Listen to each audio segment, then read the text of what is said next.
contoh, the magical power of one. Maksud dia apa? Contohnya kat the power of one ni, katakan anda ni jenis orang yang agak relax, santai-santai lah.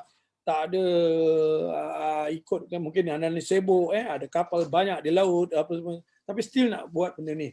Contohlah, katakan diri anda, lepas tu dalam 1 bulan yang pertama ni, anda boleh enroll 1 orang. Orang yang nak bebas, nak mewah ke, atau nak dapat passive income. Ni cerita dengan 1 orang aja. Apa terjadi? Pada bulan pertama tu, organisasi anda ada 2 orang. Bila bulan kedua ni, anda pun cakap tadi yang 1 orang tadi, orang yang pertama tadi, engkau bawa 1 bulan 1 saja. Dia pun samalah macam anda. Orang yang banyak bisnes, yang sibuk dan sebagainya, contohlah. Tapi bila ini terjadi, anda bawa 1 orang lagi bulan kedua, bulan kedua yang apa awak punya success line tu tadi, business partner anda tu, dia pun bawa 1 orang. Pada bulan kedua, ahli anda dengan diri anda sendiri ada 4 orang. Bila ini berlaku, bulan ketiga ada 8, bulan 4 ada 16 orang. Okey, cuba teka kata dia, jika anda teruskan aktiviti ini hingga bulan ke-12, berapakah jumlah ahli anda dalam kumpulan ini? Jadi macam inilah, saya berbual-bual seorang naik kering dekat saya. Tolong type tu kalau anda follow saya dekat Facebook ke, atau cuba buat teka ni siapa. Bagi yang dah tahu, tolong jangan jawab, kata dia. Jadi saya sempat minum air sekejap.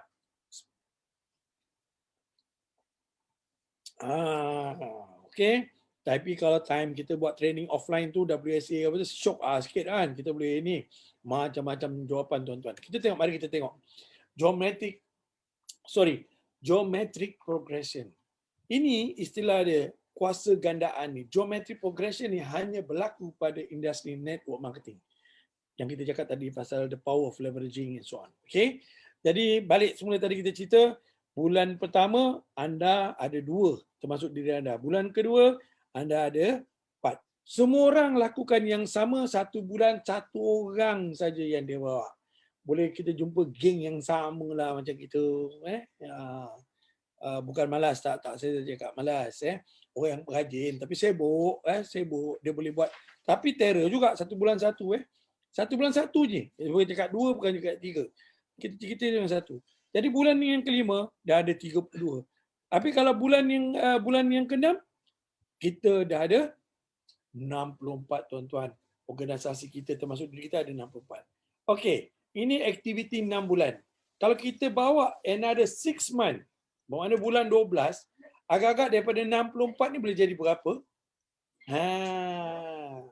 Ini yang shock ni. Macam mana? Ada orang dia kira 64 kali 2. 6 bulan tu kan lagi 6 bulan. Kalau 6 bulan 64, ada 6 bulan, tambah lagi 64. Jadi 1, 2, 8 lah istilahnya macam tu lah. Ada orang teka macam-macam. Doesn't matter, whatever it is.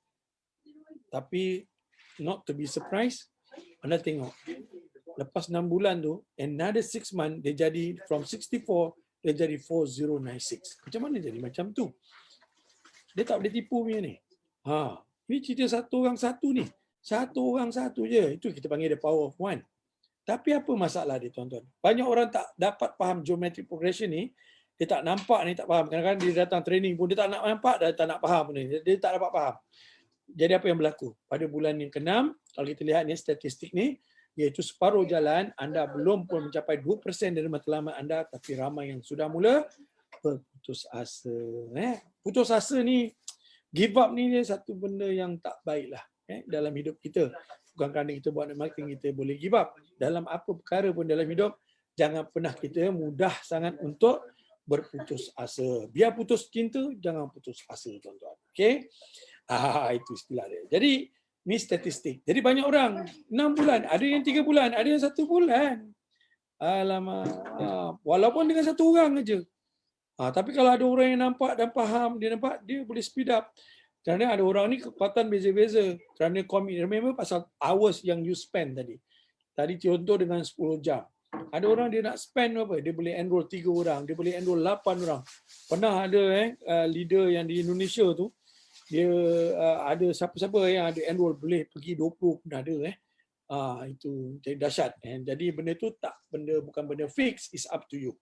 Terserah. Tapi contohnya kita nak kasih faham dengan 1 orang pun we still can be successful. Jangan pernah nak give up. Give yourself time. Jadi kata dia fahamilah ilmu geometry progression yang tak ada pada industri lain dan teruskan selama sekurang-kurang 1 tahun dan anda akan dapat melihat keajaiban geometry progression. Jadi setiap apa pun yang kita jebur, tuan-tuan dan puan-puan, kalau kita menanam pohon pun kita tak bolehlah tengok nyari tanam besok nak nampak hasil kan. Itu kita nak kena faham tu dia punya nature of the business atau usaha kita.